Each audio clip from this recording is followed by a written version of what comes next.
Welcome to the Coaching Index podcast. Honest conversations between coaches, practical insights, knowledge, ideas, impact. So Zuri, what I want to know from you is your journey from the beginning of Okay. soccer, like from when you started playing to your journey to right now. Okay, so go for it. Okay. So it started off, I think I was like 5 years old when I got put in soccer. It was just something that like every like parent was like, it's just kind of a thing that your parents put you into just like to see if it sticks or if you like it. So like kids going into like gymnastics or like just playing like little league football or anything like that. So that's what it kind of was for me. It started off with rec, and then a couple years later I went on to competition like the D3, D2. And then I progressively got to P1 until I think about like 4 or 5 years ago, I started playing P1. It was when Avalanche and what's it called? I think it was Spurs or something like or no, Blue Sox. When they combined, that was my first year of P1. Before that, I played P2, and so I was like trying out for the following year because Nathaniel he left and just decided to be a director and like end his like coaching career.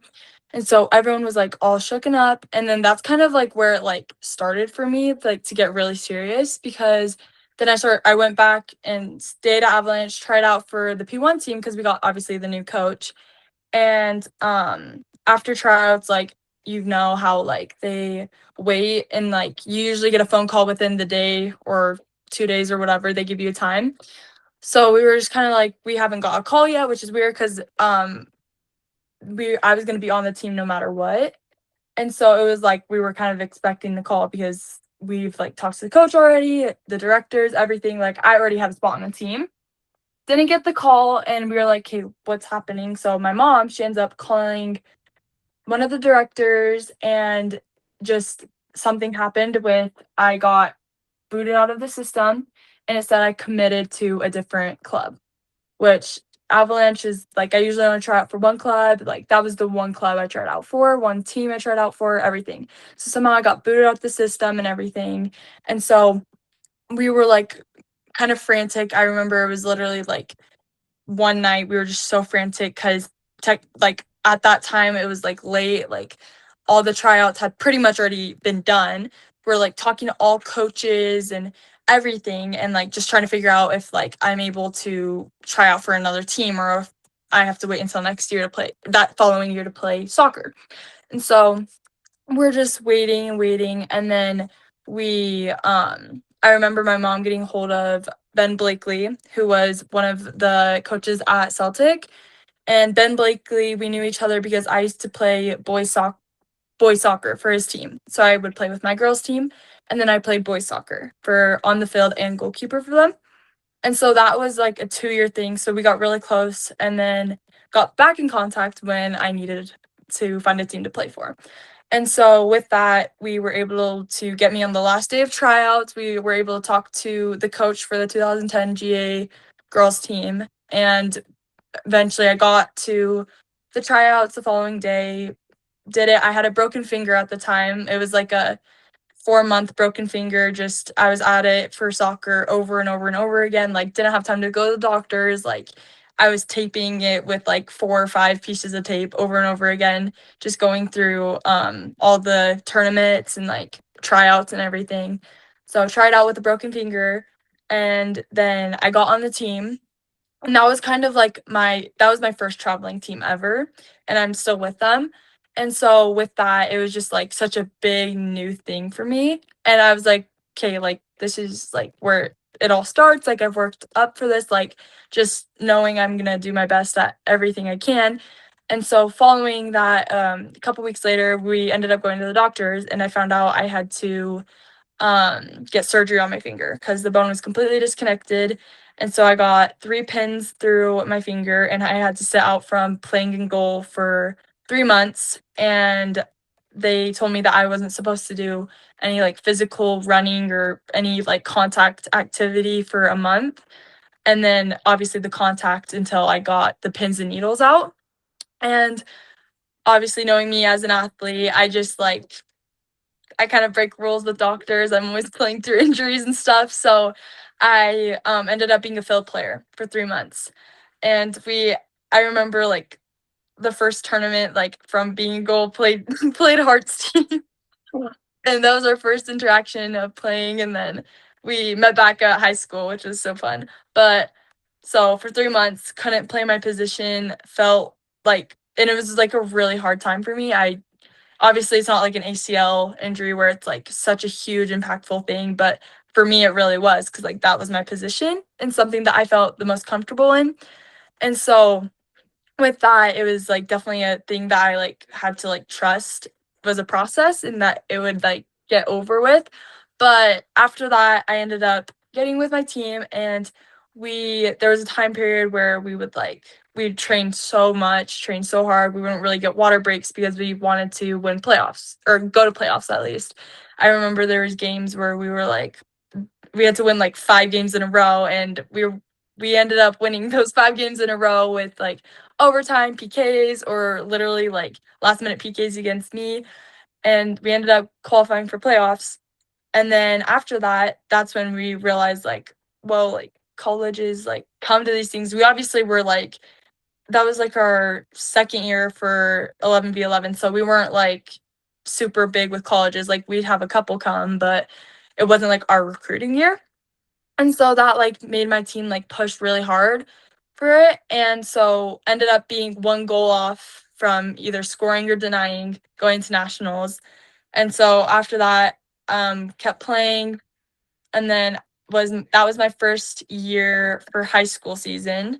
So then I had my high school season. That was my freshman year, varsity captain, as you know. And so that was my favorite high school season out of the 2 so far. It was really hard for playoffs. I got a concussion the second game, but so I had high school. That was really fun. Definitely taught me how to be a leader and like help my teammates to like improve, and like that definitely was a year for me to learn how to, I guess, coach up a lot for girls who weren't really familiar with the level of competition I and like one of my other teammates were at. Um, so that definitely helped me like with my character as a player for my freshman high school year. Then I had more. So this is my 3rd year with Celtic, going on to be 4 years, and then my junior year of high school.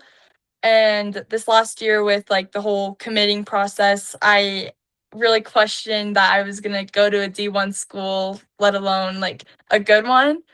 And so this recruiting year has been crazy and like just super stressful, because I don't know, I'm always a perfectionist, and so whenever I'd make a mistake in front of a college coach or like anything at all, I would always be really like stressed about it. And so for me, highlights and emails were crazy. I remember there was this one night, like I was sending emails. I think I sent emails to 55 colleges, all D1 colleges. I like knew D1 was what I wanted, didn't give like a time and day for D2, D3, any of those. Just D1 is what I emailed. I remember me and my mom staying up till 3 a.m. making a highlight reel and going through every single one of our highlight videos and everything. It was definitely such a hard part of like time, just like knowing it's a process and you have to trust it. And so just getting coaches out to our games was like so crazy, and like definitely for me and my team, I can definitely speak for them, it was really stressful playing in front of them. And it just really like made me realize as a player that like you really have to focus on what you're playing and like what's in front of you rather than who's watching or the distractions outside of the game. It's definitely a different situation than what I was playing 3 years ago. And so that taught me how to stay focused in the game and like not worry about outside of it, and really just focus on like next play mentality for if I made a mistake in front of the colleges. If it just taught me that I need to focus on the next job. And so that's really helped me in my career. And then I started going to ID camps. I only went to 2 ID camps for like my 2 top schools, which was probably, I guess it did work in my favor, but for others, probably not as smart. But I'm lucky it worked in my favor. But so I went to that, and then after that, it just kind of played itself together. June 15th rolled around, got the text at 12:02 a.m., called at 3 p.m., and it just, they offered me a couple, I think it was like 4 days later, maybe 5, not even a full week, committed on my birthday. And yeah, so 4 days, committed on my birthday, talked to them a lot. They came to my games in Norco, and then just it kind of played itself together. And it just, like, thinking about it, it just shows that like hard work really does pay off, because my family, we've never been people who've had the money. I've always had to find sponsors for my thing, or like had to go to directors like asking if they could help with fees, or just like having family help pay for soccer, coaches help pay for soccer. All of it's been definitely a lot of like hard things financially. And then like I've never had like money to get the extra trainings like with like professionals, or like extra coaches outside of the club that was given to us.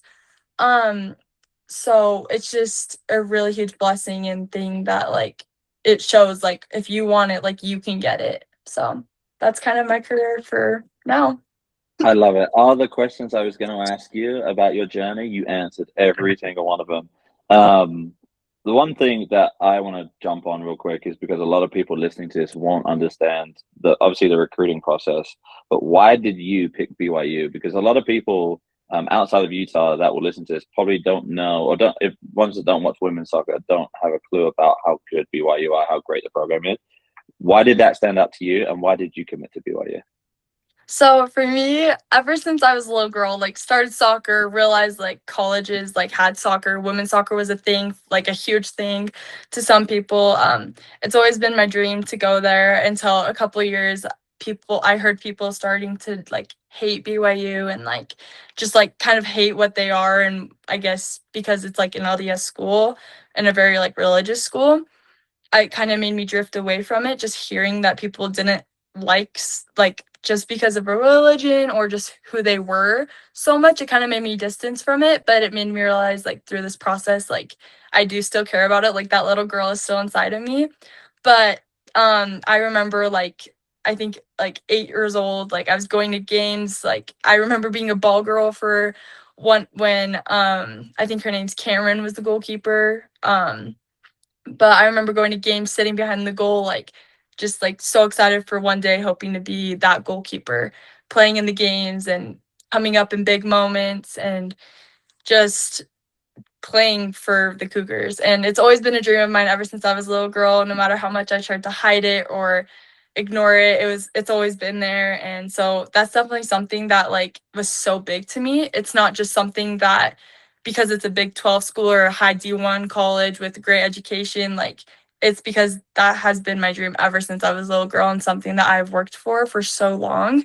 So that was definitely one of the big reasons that I chose to commit so soon and to that college. And I feel like another reason is because it's home.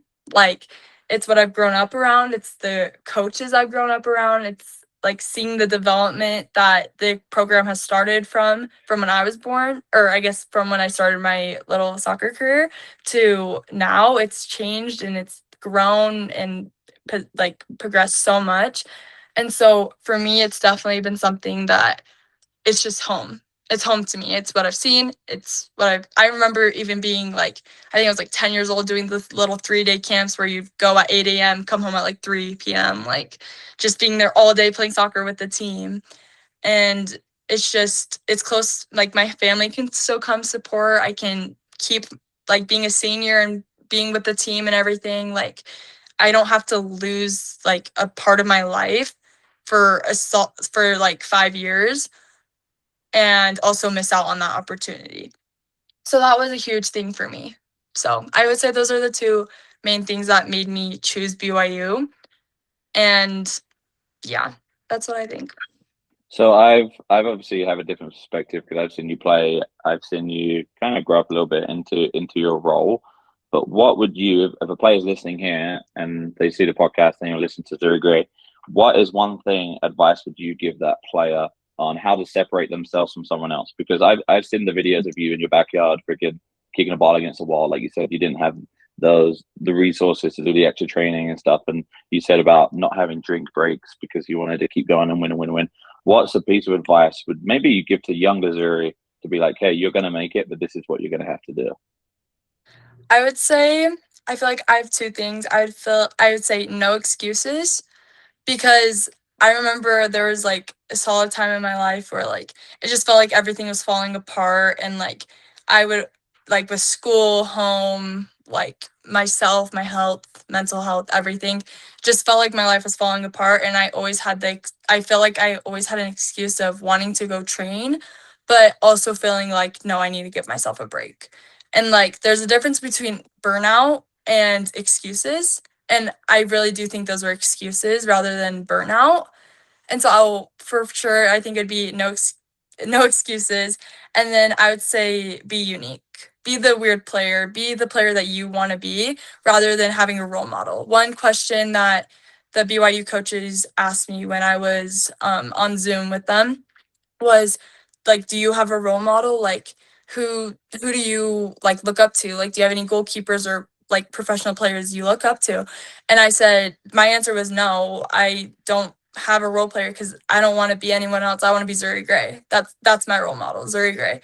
And so that's what I said. And just be unique. Be the player that makes everyone laugh, but also be the player that, like, when it's time to like be serious and like lock in and tone in, like the player that everyone's scared of, like, not listening to, not because like they'll be mean, but because like they know you want to win, and they know like they'll do it with you or without you. So those are my two things: no excuses and be unique. Wow, what an answer. I talked with a few coaches in a couple of episodes about role models and talking about mentors. And so that's really interesting that you have that kind of that side of thinking, because in coaches, like you really, coaches supporting coaches, you have to kind of have someone. I didn't think about your part and your reasoning behind not having one. As soon as you said it, I was like, I wonder what BYU said.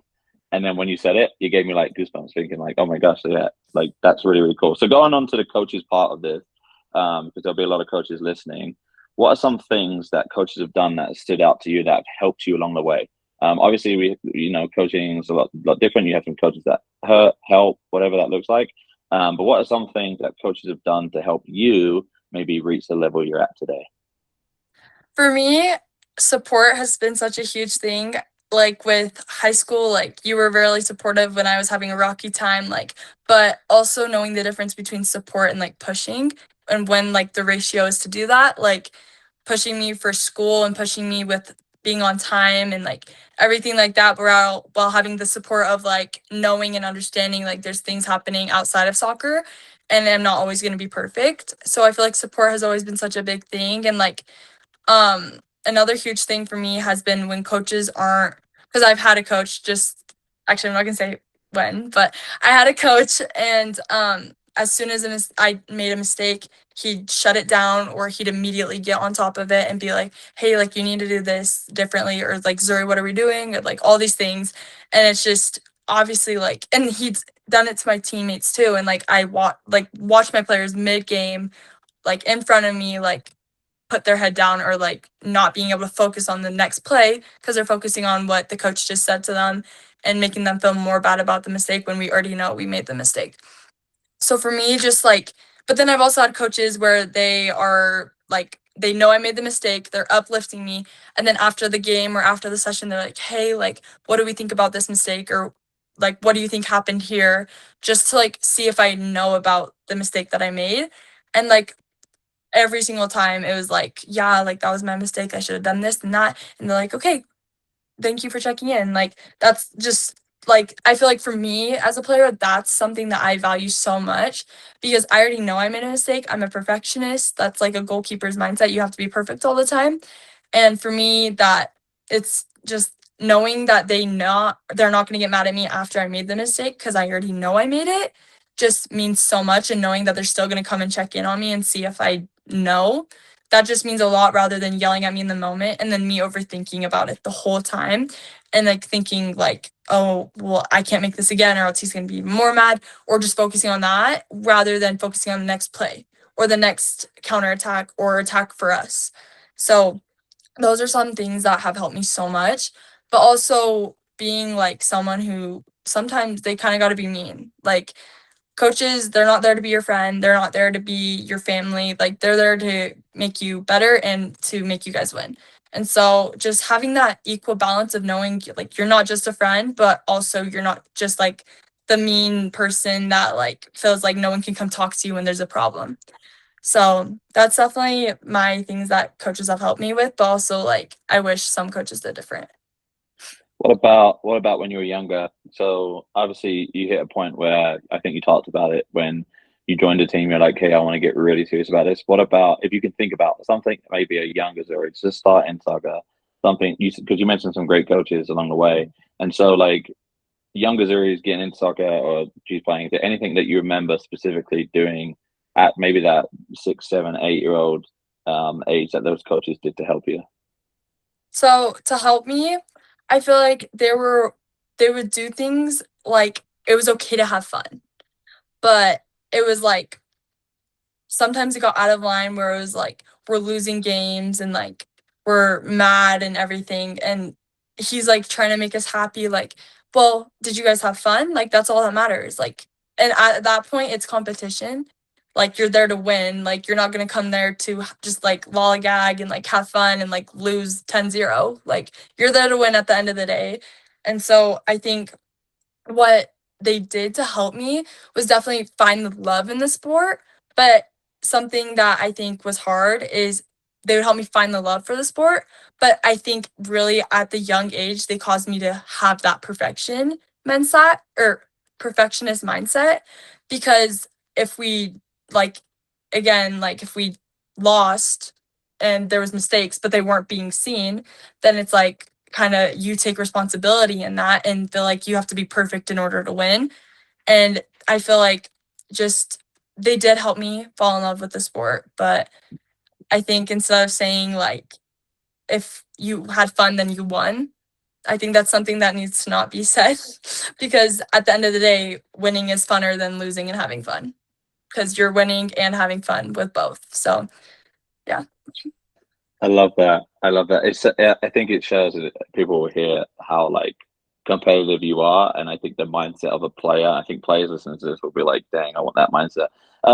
What about? You kind of answered it a little bit, but what's one thing that coaches do, like just as a player, like what's one thing that coaches do that they think they're helping, but they're not? So it's something that maybe coaches think like, "Hey, I'm going to do this, and it's going to really help the player," but then from your perspective, it's like, no, it's not helping. I feel like obviously getting mad right after the mistake and kind of getting in your head. And then also, that's definitely something huge for me.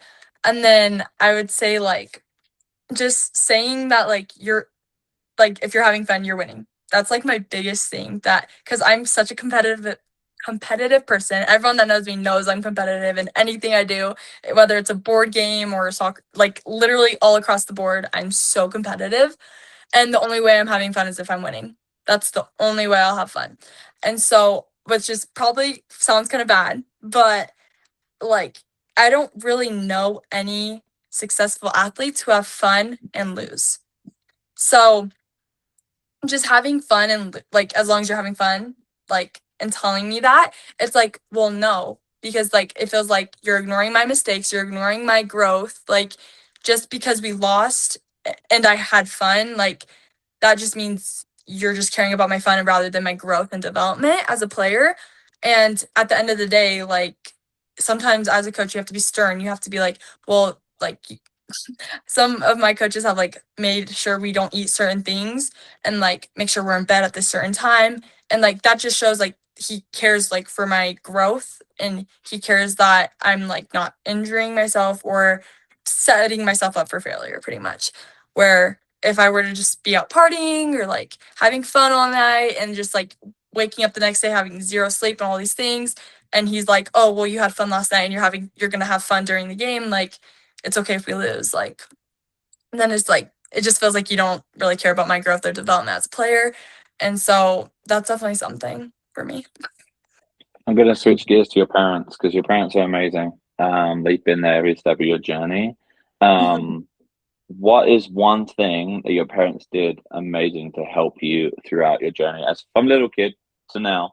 Like, what's one thing that sticks in your mind and you think about what your parents have done, sorry, that really helped you get to where you are now? Supporting my dreams, for sure. I feel like something my mom always says is, if it doesn't scare you, then it's not a big enough dream. And so for me, it's always supporting, like them supporting my dreams, supporting my goals, supporting my character as a player on it and off the field. And just like, support is such a huge thing that they've done amazing with. And like, when we like, I remember moments where like I would be like, thought I had to quit soccer, and then me and my mom like get a phone call and we get a huge blessing and we're both crying because like I can keep playing soccer. And it's just like seeing her like have so much love for me having love for the sport. Like, it just shows that she cares so much. And it shows like, it makes me kind of want to work harder because they've done so much to support me that I want it to become something. So them supporting me has been like the best thing they could have done. Whether I was good or bad, like the most awful player on the field, like their support has genuinely brought me to where I'm at today. I'm going to ask you this question. You just basically answered it, but I want to see if you maybe have another answer as well. What advice would you give parents? So parents listen to this and they'll be like, "I want my kid wants to be D1. My kid wants to play in the next level. My kid's maybe not enjoying soccer anymore. I want them to enjoy it." Like, what advice would you give to a parent that can help their kids maybe fall back in love with the game, maybe reach that college scholarship? What's one thing you'd say to parents? Something that I would say also gave me like a perfectionist mindset is having family. Like, after maybe like a rough game, like I didn't do my 100% best, like lots of mistakes, just like the average, like not my best game, is right after, as soon as I get in the car, making me dread that car ride home.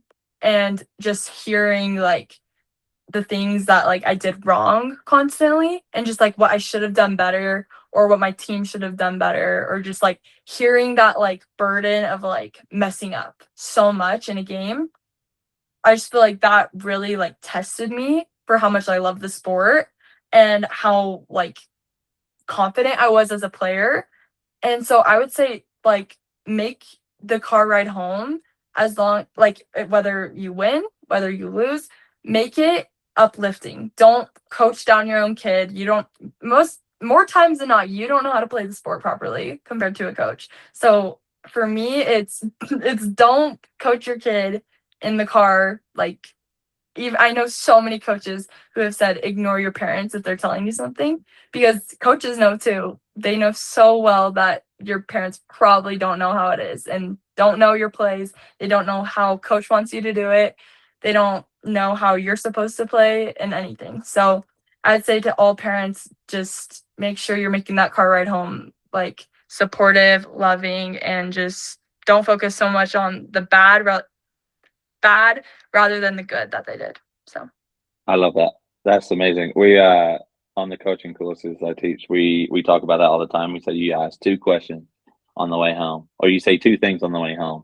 First one is I love watching you play, and the second one is where do you want to go eat? Because that's always really important. Because they're always hungry after the game. I love it. Okay, yeah. switch real quick to the mental side because as a goalkeeper, like it's very mental, and we've had experiences together where I'm like, we try to dig you out of a hole, as well, and so it's like what do you do? How do you respond to a poor game? Like, what's your 24 hours afterwards of a poor game? Okay. So for me, it's usually, I'm obviously, Hart seen it. I'm pissed after a game.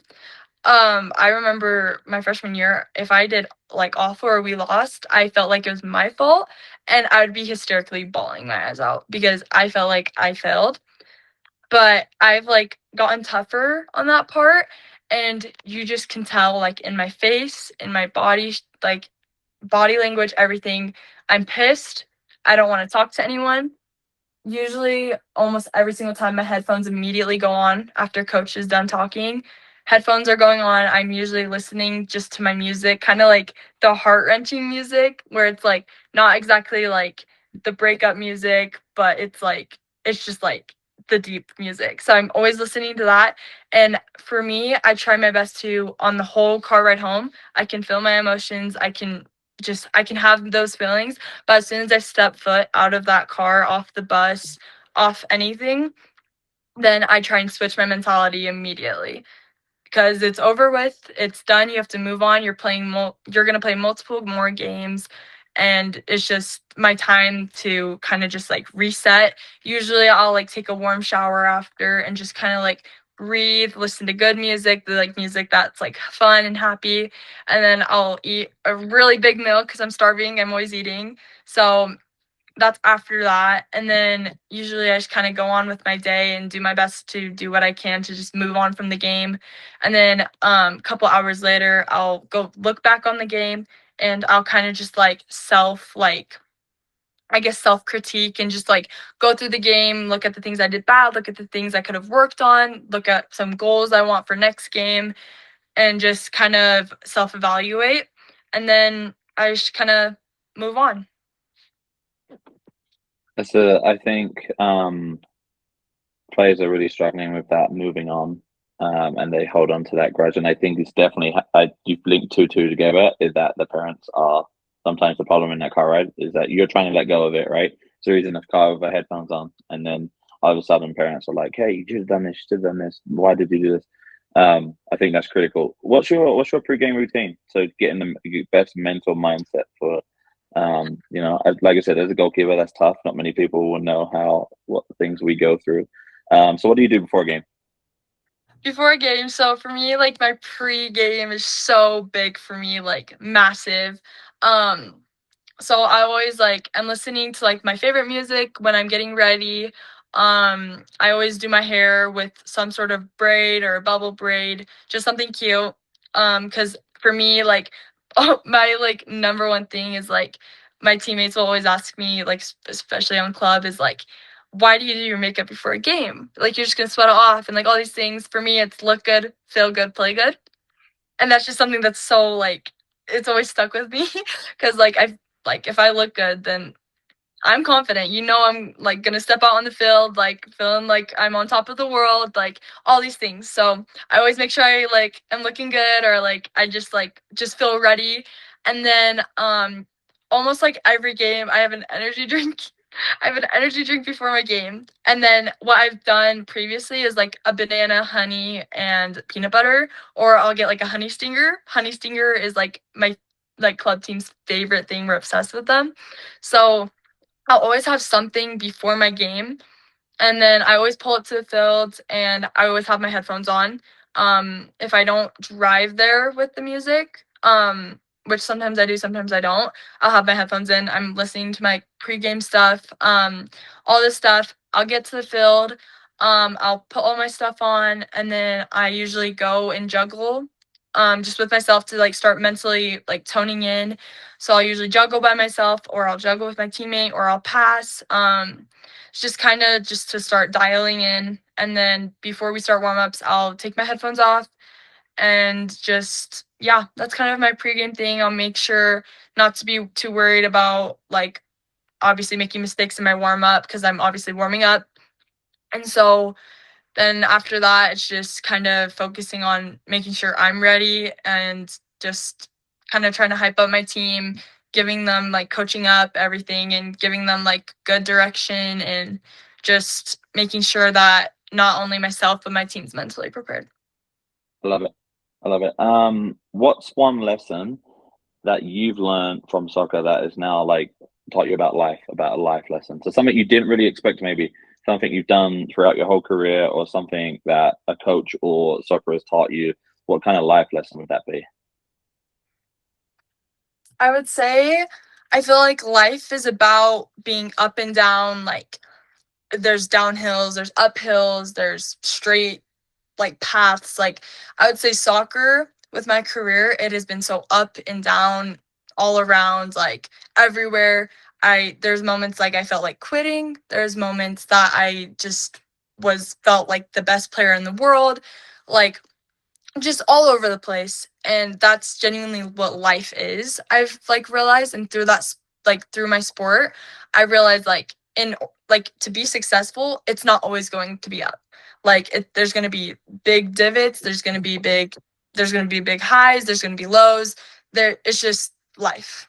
Like it's not always going to be perfect, and that my sport has soccer has definitely helped me realize that's how anything is. Like business isn't always going to be like that. Schooling isn't always going to be like that. Like just everything is never perfect. So that's definitely what soccer's taught me. I love it. Sorry, can I ask you some fun questions?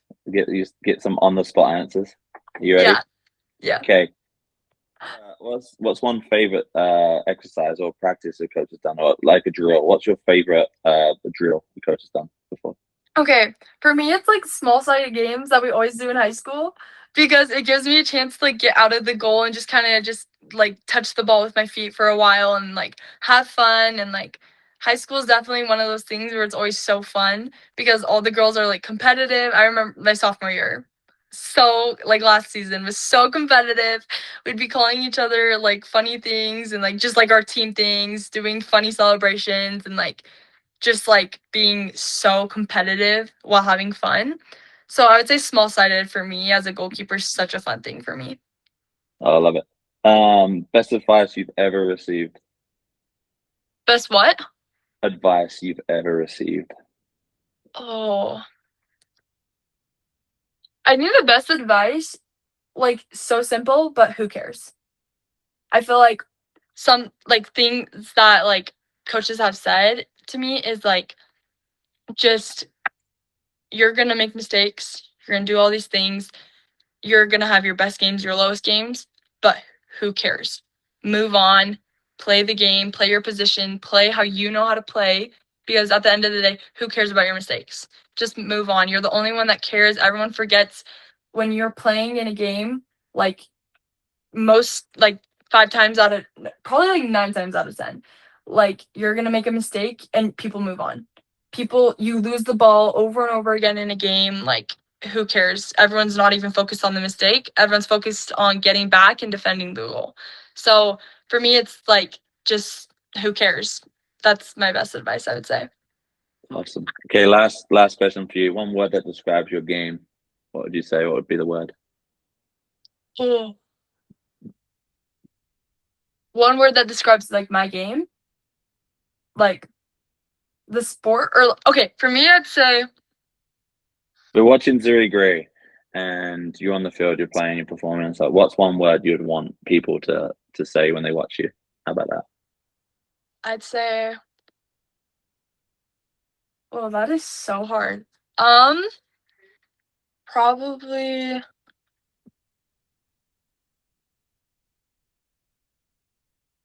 I'd say different. I'd say different because it's like it can fit into so many categories and like just I want them to know me as a different goalkeeper. I want them to know me as a goalkeeper that's like good with her feet, a goalkeeper that is willing to get on top of her teammates but uplifting at the same time. A girl like that knows how to put on her game face and like you would never expect she laughs at everything off the field and like is just the funniest person ever. But like I want to be that person that I guess like no one would expect to be the way they are off the field, whereas they're completely different on the field, but you can still see some of her personality shine through. So probably different, or I guess like unique. Love it. That's amazing. Zuri, that's it, girl. Thanks for jumping on. Biggest thing for me, takeaway from that, is hearing you talk, and hearing you talk about your tendencies and stuff that you've done, like your extra practices, the eating, the being up late at night. So we had a podcast with Tyler Weston, who's a coach. He used to coach at Orlando City, and now he's in Maryland coaching. But he coached a UPSL player, and he won the UPSL with them, and now he's in the World Cup for the Ivory Coast. Last name's Diamonde, and he mentioned everything that guy did differently to separate himself from everyone else, and exactly what he told me is everything that you talked about and what you do. So you should be super proud of yourself. I've loved talking to you about this, and hopefully you've enjoyed this too. Thank you for listening to this episode of Coaches Conversations, presented by the Coaching Index. If you enjoyed today's conversation, be sure to subscribe to the podcast and share it with a coach, parent, or player who may benefit from it. For more coaching insights, resources, articles, and future conversations, follow us on Instagram at the Coaching Index. Until next time, keep learning, keep growing, and keep making an impact.